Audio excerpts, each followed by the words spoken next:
Amigos, estás en el canal de Flores y Mariposas y hoy vamos a poner las flores en tu cara. Vamos a hacer dibujos de flores en cara. Para eso vamos a empezar por dar una base azul en la que añadiremos color rosa en la frente, mejillas y barbilla.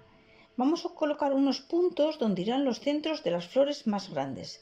Quiero recordarte que estás en el canal de Flores y Mariposas y que si todavía no te has suscrito, lo hagas ahora mismo para no perderte futuros vídeos muy interesantes que sacaremos en este canal. Asimismo, quiero pedirte que me dejes un me gusta a este vídeo porque este pequeño gesto por tu parte nos ayuda mucho al canal. El segundo paso, después de los puntos, añadiremos los pétalos de las flores grandes.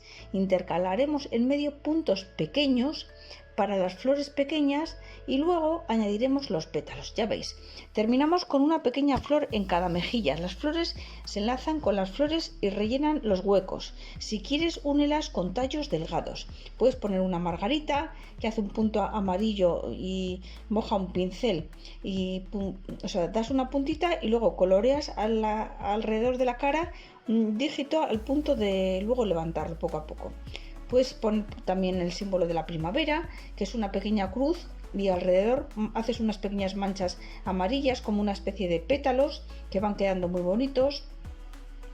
Tienes que levantar el pincel y volver a apretar ligeramente hacia un lado y superponiéndolo al otro.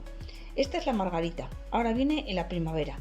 Después también tenemos la anémona, que entonces en la anémona tienes que hacer un punto grande y negro, y para los pétalos pues mojas un pincel grueso en rojo colocando junto al punto y luego lo mueves ligeramente para hacer una mancha.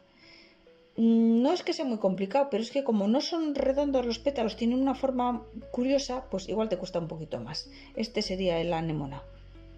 Después nos vendría la rosa, pues con un pincel muy fino pinta una espiral de color rojo o rosa, en este caso rosa, y aplica el pincel y muévelo alrededor de la espiral para hacer 3 pétalos abiertos. Esta es más fácil de hacer. Seguidamente vendría la violeta. Haz un punto pequeño de color amarillo, aplica el pincel para formar los pétalos y haces 2 arriba y 3 abajo. Luego aprieta con más fuerza para hacer los pétalos más grandes. O sea, los más grandes necesitas apretar más. Y luego vendrían ya las hojas. Pues aplica con suavidad un pincel con color verde y haz las hojas a pares, dejando una en el extremo. La forma que adquiere pues depende del tipo de pincel que vayas a utilizar. ¿Veis? Esas son las redonditas y luego tenemos las que son como en punta, que serían las siguientes. Esas pues quizás sean mucho más fáciles de hacer. Y el resultado, pues la imagen que hemos visto al principio, que la vamos a volver a ver al final. Una maravilla. ¿Hace falta ser un artista para hacerlo? Pues no, pero es mejor intentarlo varias veces si tienes varios niños para hacer la prueba, porque a mí la primera vez no me ha salido muy bien. Un saludo y nos vemos en el próximo vídeo.